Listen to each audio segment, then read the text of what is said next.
De la sesión de hoy, Emma Suárez y Fernando Franco, actriz y director de la Consagración de la Primavera, que es una película por la que sentimos debilidad toda la gente que organizamos esta muestra y no tuvimos ninguna duda de incluirla en la antología del cine español de la temporada, que como ya venimos diciendo ha sido un año especialmente rico en películas interesantísimas, pero yo desde que vi La Consagración de la Primavera en el mes de septiembre dije, bueno, esta película es una maravilla y confirma el talento y la personalidad de Fernando Franco, ¿no? que siempre ha tendido, esta es su tercer largometraje, y siempre ha tendido a mirar como nadie mira y hacia donde nadie mira. Y lo hizo en La herida, lo hizo en Morir, y luego ha vuelto a hacer en La Consagración de la Primavera, alrededor de este, en principio, el tema de la vida sexual de los discapacitados psíquicos, y lo hace... No, físicos, perdón. Físicos. Los discapacitados físicos, y lo hace con una elegancia y un sentido de la delicadeza y un amor por los personajes que, bueno, es una película muy emocionante y muy bien narrada.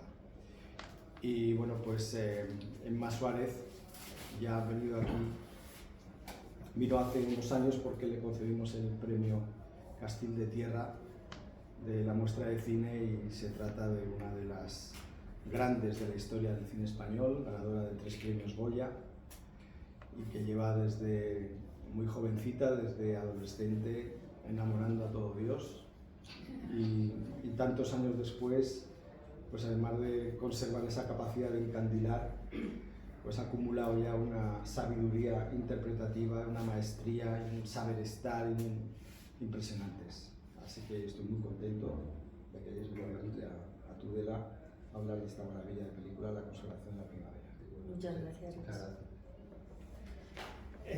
Fernando, de otras entrevistas que te he visto, hablan y destacan tu trato y tu acercamiento a la mujer, que siempre es un elemento clave en todas tus películas. ¿Se ha dado esa circunstancia en las tres o es un elemento que buscas tú destacar y tratar un poco la historia siempre? No es deliberado, pero al final es como que siempre me acaba surgiendo así. De hecho, incluso en mis cortometrajes, solo tengo un personaje protagonista masculino en todas las cosas que he hecho, y quizás es de las que menos me gustan.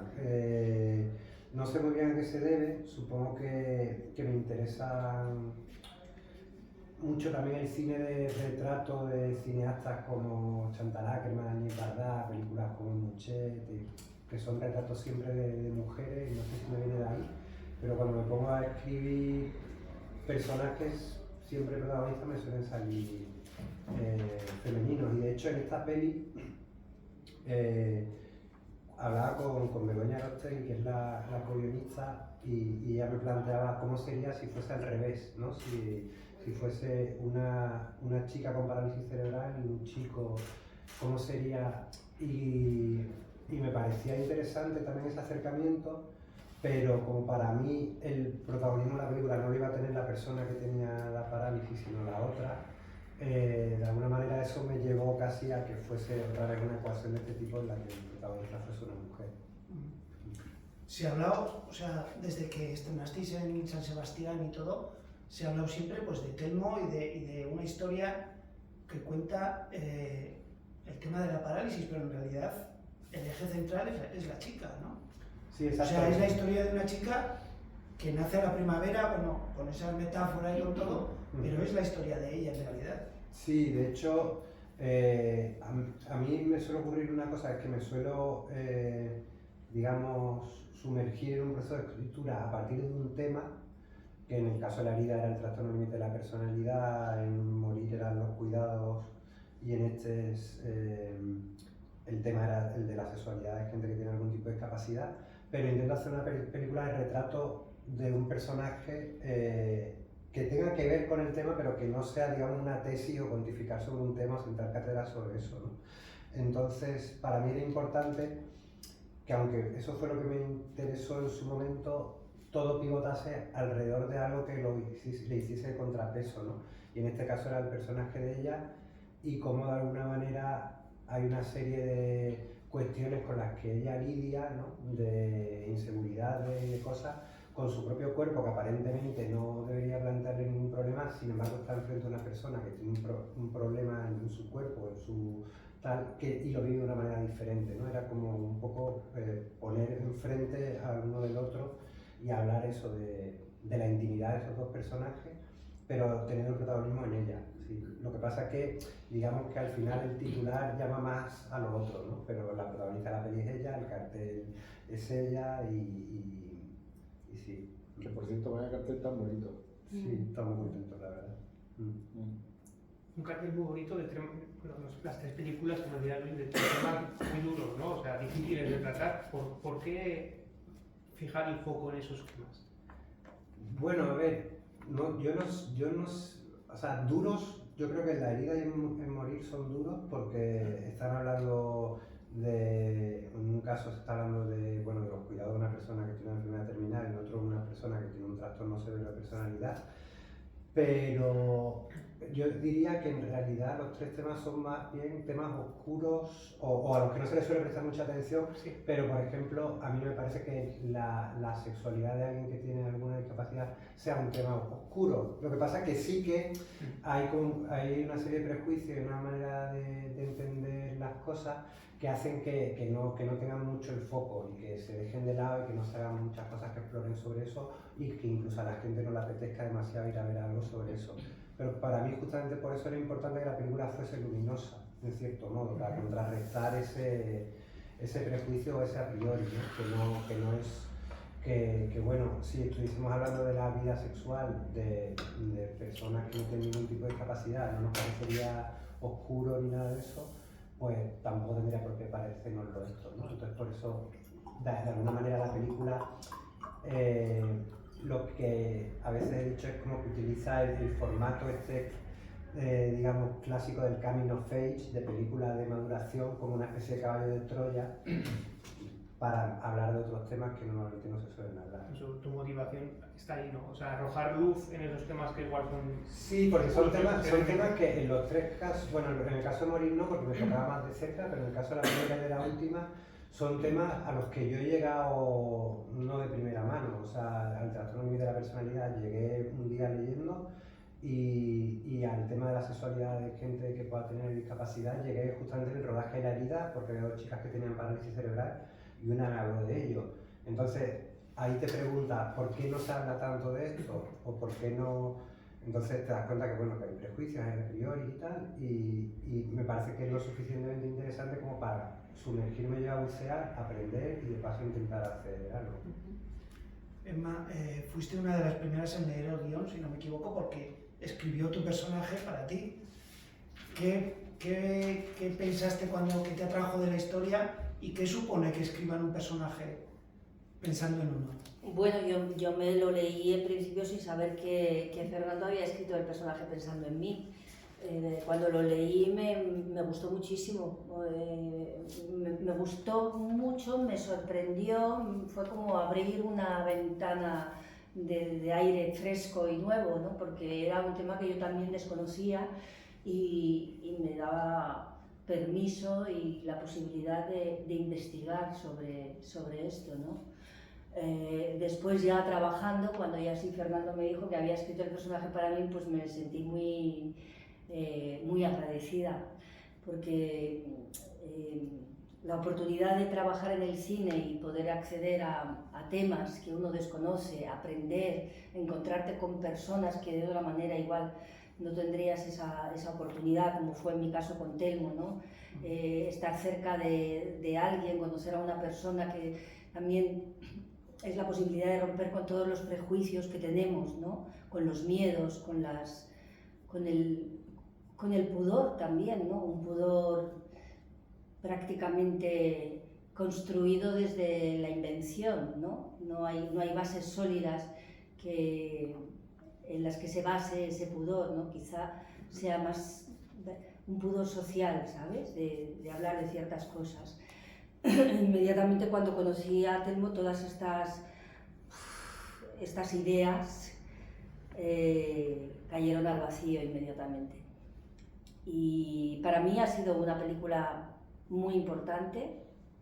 Estoy muy orgullosa de que Fernando escribiera ese personaje pensando en mí.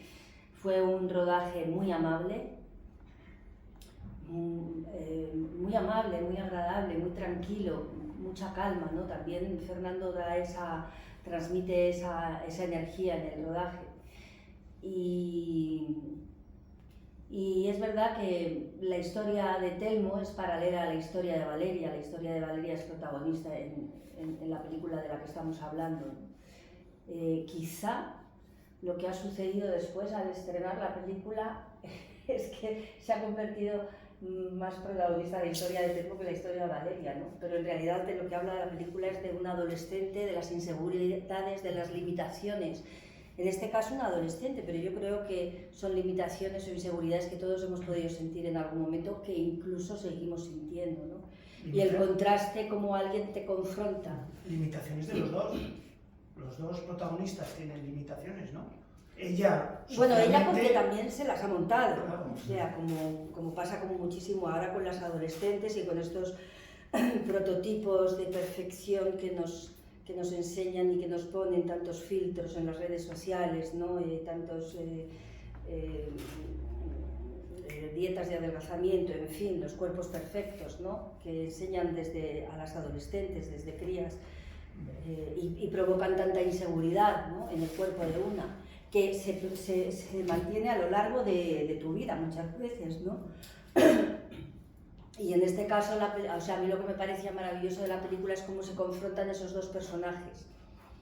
Y en el caso de mi personaje, cómo está, con qué sentido común reacciona y vive esta madre, ¿no? Cómo vive su vida cotidiana, cómo ha afrontado una situación excepcional, entre comillas, con la fuerza, ¿no? Y el coraje necesarios para sacar adelante a un hijo en circunstancias así, ¿no? Muchas cosas que no se cuentan dentro de la película, al mostrar el personaje, se están contando, ¿no? Alguien que está ya como colocada en otro lugar. Como guionista y como espectador te pregunto, ella deja de ir porque empieza a sentir vergüenza, porque cree que ha acabado algo, o porque cree que él se ha enganchado a ella. Yo tengo tres ideas distintas, por eso. Bueno, puede ser una mezcla de todo, pero yo creo que fundamentalmente a ella, digamos, ella toma conciencia de que la burbuja que se había construido, en la que estaban ellos dos aislados de todos, igual ya no es tan burbuja, ¿no? O sea, igual ya la situación como que trasciende y va más allá de ese ámbito estrictamente privado que es en la relación íntima de ellos dos, ¿no? Y también pesan elementos de los que has dicho, ¿no? Pero yo creo que a ella en primera instancia lo que le cae la ficha de eso, ¿no? De que realmente la trascendencia que puede tener va más allá de esas cuatro paredes, ¿no? En las que se pasan toda la película. Las escenas de sexo las pensaste mucho, cómo rodar, cómo enfocar, coger aquí y allá. Sí, mucho. De hecho, es que yo creo que una de las cosas, o sea, una de las mayores responsabilidades que tiene alguien que dirige una película es decidir con qué distancia ruedas eso que vas a mostrar al espectador, qué dejas dentro de la imagen, qué dejas fuera del campo, etcétera, ¿no? O sea, yo creo que ahí es donde un cineasta se define y define un poco su ética en relación a lo que filma. Entonces a mí eso me preocupaba mucho porque te mueves en una cuerda un poco de funambulista, en el sentido de que si te vas para un lado te caes del morbo, si no te quedas demasiado en lo pacato, que tampoco, cuando estás hablando del tema tampoco. Entonces fue algo a lo que le estuve dando muchas vueltas. Me pasó en la herida también, por ejemplo, un personaje que se autolesionaba, hasta qué punto mostramos esas autolesiones, cómo hacíamos, ¿no? ¿Qué distancia tomamos respecto a eso? Y al final buscamos como lo que hacemos con Santiago Racá, el Dire Foto, es como intentar establecer una distancia justa en relación a lo que consideramos que tenemos que mostrar y como crear una especie de código interno de la propia película, ¿no? Y en este caso le dimos muchas vueltas para contar lo que teníamos que contar, pero sin caernos en ninguno de los dos lados. También nos parecía importante que teníamos que mostrar algo más allá, o sea que por ejemplo se vea el sexo del protagonista, nos parecía importante porque justamente estamos hablando de eso, entonces evitarlo, ocultarlo, nos parecía que no, tampoco nos teníamos que cebar en ello, ni mucho menos, ¿no? Pero entonces, ¿cómo buscar la manera de contarlo sin que estés haciendo algo morboso, un inserto morboso, sino intentar que forme parte del propio lenguaje interno de la peli? Le dimos muchas vueltas, sí. Emma, muchas actrices se han quejado siempre que hay una etapa de la vida de una actriz que le deja de llamar. En tu caso no se ha dado. No has parado. Bueno, a mí me han dejado de llamar muchas veces y luego otra vez te vuelven a llamar y otra vez te dejan de llamar y así estamos haciendo funambulismo desde que decides dedicarte a esto. Pero vamos, las razones pues son un misterio. No, lo que te preguntaba es, mi impresión como espectador es que nunca te han dejado de llamar, pero claro, tú vas... Bueno, ¿sabes qué pasa? Que también hay épocas de mayor visibilidad dependiendo de las películas y la proyección de las películas que hagas, ¿no? A veces uno trabaja en películas que ni siquiera se estrenan. Otras veces a lo mejor estás trabajando en teatro y la gente no va tanto al teatro, ¿entiendes? La gente del cine. Entonces, bueno, yo ha habido años que he estado haciendo teatro, durante una época estuve como 4 años haciendo teatro sin hacer nada de cine y volví al cine y no he parado de hacer cine desde entonces. Tengo ganas de volver a hacer teatro, pero últimamente, desde hace unos años, estoy como más dedicada al cine. Lo importante es trabajar. ¿Eres la única actriz o actor que ha ganado los 2 Goya el mismo año? En una noche, sí. Sí, no. Eso fue una rifa, sí. ¿Hay otro caso? ¿Hay otro caso? No, Verónica. Verónica Forqué. Ah, Verónica Forqué ganó 2, el de reparto y protagonista, sí. Al poco tiempo de que se empezaran los Goya en la academia. Ah, sí, efectivamente. Con Moros y Cristianos y el Año de las Luces, para que la de 87. pensaba que eras el No único nos caso. olvidemos de Verónica. Sí. Sí. Luego yo tengo el del perro del hortelano, esa noche solo gané uno. Comentaba Luis ayer en la inauguración que se podían haber hecho 3 muestras de cine español en Tudela este año con las películas de la jornada del último año. Con tu experiencia, 4 décadas trabajando en el cine español, ¿cómo ves el momento del cine español y de dónde venimos y a dónde vamos? Pues, uy. Pues mira, yo creo que es de las primeras veces que dentro de la industria y con los compañeros lo que comparto es la alegría y el orgullo de estar haciendo un cine tan diverso, que afronta diversas temáticas, un cine con directoras, con directores, con personajes femeninos, con personajes blancos, o sea, porque en el cine siempre se nos ha escuchado quejarnos, ¿no? Sí, por eso, sí. Y últimamente el cine goza de muy buena salud y lo que comparto con mis compañeros y compañeras es que, bueno, este año se ha visto que ha habido grandes películas para todos los gustos, no todas han sido representadas en los Goya, pero bueno, los Goya son unos premios y hay muchas películas que siempre se quedan fuera, ¿no? por lo que sea, por las razones que sea. Finalmente los premios son así, ¿no? Es cuestión de azar también, ¿no? Es un juego. Lo que se trata es de dar visibilidad y de promocionar nuestro cine. Y bueno, pues en ese sentido estoy como todos mis compañeros y compañeras, muy contenta, ¿no? Yo creo que estamos en el buen camino de seguir trabajando, de seguir contando con apoyos, ¿no? Por parte del Ministerio y de las plataformas y de las productoras para poder seguir haciendo proyectos diversos, interesantes y que reflejen el mundo en el que vivimos y el complejo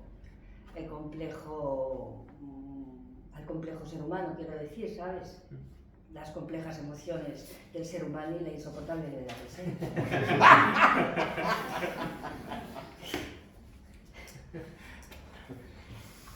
Pero vamos, esta es una pregunta que yo se la haría a Fernando. Fernando, ¿cómo ves el momento de cine espacio? Bueno, suscribo lo que ha dicho Emma.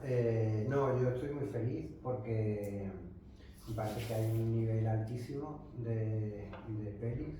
Estoy muy feliz porque somos todos muy amigos, la verdad. O sea, que toda la gente que estamos este año hemos coincidido un montón de gente que hemos empezado de alguna manera más o menos juntos, hemos trabajado juntos. Y luego también me parece especialmente importante la trascendencia, digamos, fuera de España de las películas que se están haciendo, ¿no? O sea que ahora, por ejemplo, en Berlín haya varias películas españolas que el año pasado van a secarla, que la peli de Asbestas estuviese en Cannes. Todo eso yo creo que está como dándole como un empuje que hacía tiempo que yo creo que le hacía falta al cine español, como para ponerlo un poco más en el mapa. Y hablando por ejemplo con Rebordino en San Sebastián este año, decíamos, joder, es que no hay cinematografías ahora mismo en Europa, más allá de Francia, que estén, digamos, teniendo tanta repercusión a nivel internacional como la española. Ni Italia, ni Alemania, ni nadie está teniendo, digamos, tantas películas que estén como funcionan también en festivales fuera, y eso está muy bien. Y luego, por supuesto, que vuelva la gente a la sala a ver esas películas, claro, en España. Sí, ese sería el único problema que yo vería, ¿sabes? Que las películas muchas veces pues no aguantan en las salas de exhibición, ¿no? Películas que están muy bien, que se estrenan y sin embargo a lo mejor pues solamente están 1 o 2 semanas en los cines. Ese sí que es un problema que sigo viendo desde que empecé, ¿sabes? Que es muy difícil aguantar películas en las salas. ¿Y eso qué se debe a que hay muchas? ¿La competencia de otras películas de otros países, norteamericanas, que hay la rotación? La competencia, hombre, el músculo es diferente, ¿no? El músculo que tiene el cine español a nivel promocional contra el músculo que pueda tener el cine de la mayor americana, o sea, ahí hay una clara diferencia. Eso por un lado. Y luego, bueno, también ha habido mucho recelo por una determinada parte del público al cine español, que creo que poco a poco se va venciendo. Yo creo que, por ejemplo, muchas pelis de este año han arrastrado a gente a la sala, y yo creo que rompen con esos prejuicios, pero que se tienen que romper aún más, por supuesto. Claro. Sí, y luego también, claro, el hecho de que tú puedas disponer en tu casa de tantas plataformas y tanta diversidad de películas que puedes ver, solo apretar un botón en tu casa, pues eso hace que también la gente creo que vaya menos a las salas, ¿no? O sea, hay como contradicciones. Durante la pandemia todo el mundo consumía cine en sus casas, pero quizá eso también ha provocado que se vaya menos al cine y se vea más cómodamente. Sí, claro. Desde casa, ¿no? O sea, creo que hay una generación que estamos acostumbrados a saborear lo que es ir al cine y vivir el ritual del cine en una pantalla grande. Y creo que hay otra generación que se han acostumbrado a ver películas en el teléfono, en el móvil, ¿no? Y en la pantalla del ordenador. Y les cuesta mucho ir a las salas. Es muy relativo también lo que estoy diciendo, porque obviamente siempre hay gente joven que les encanta ir al cine. Yo soy profesor de cine en la Escuela de Cine de Madrid y y cuando voy a la sala me cuesta trabajo cruzarme con alumnos. O sea, me refiero que no, y cuando voy a la filmoteca no los veo. Entonces, claro, es un drama, para mí es un drama. Sí. Porque en la medida en la que la gente deje de ir a la sala pues desaparecerá. Entonces, pues, al final hay un determinado tipo de público que está sosteniendo las salas, que son un poco la resistencia ahí, de base, digamos. Luego es verdad que hay películas que funcionan mejor y tal, pero digamos en el día a día todos sabemos quién está yendo al cine, ¿no? Y es muy poquita gente que están ahí sosteniendo, pero es complicado. Y al final tú le haces la película está hecha con una escala para ver en grande, porque ves a Emma y Emma es 6 veces más grande que tú en la pantalla, y en un móvil tú eres 20 veces más grande que Emma. Entonces ahí se invierte la ecuación de lo que es ver una película, ¿no? Sí, pero luego Titanic vuelve al cine, ¿no? Como Luego reclamo sí, que bueno, los los eventos, ¿no? O sea, son cosas. La gente se deja llevar mucho por los eventos, de hecho las salas están buscando la manera de meter en la época de la televisión, se inventaron el cinemascope y ahora es que te llevan una hamburguesa a la butaca, ¿sabes? Era mejor el cinemascope que la hamburguesa. Claro, no puede uno ver la consagración de la primavera comiéndose una hamburguesa. Muy bien, muchas gracias. Pues muchas gracias a vosotros. Muchas y gracias. Mañana os esperamos con Alberto Rodríguez, Javier Gutiérrez y José Antonio.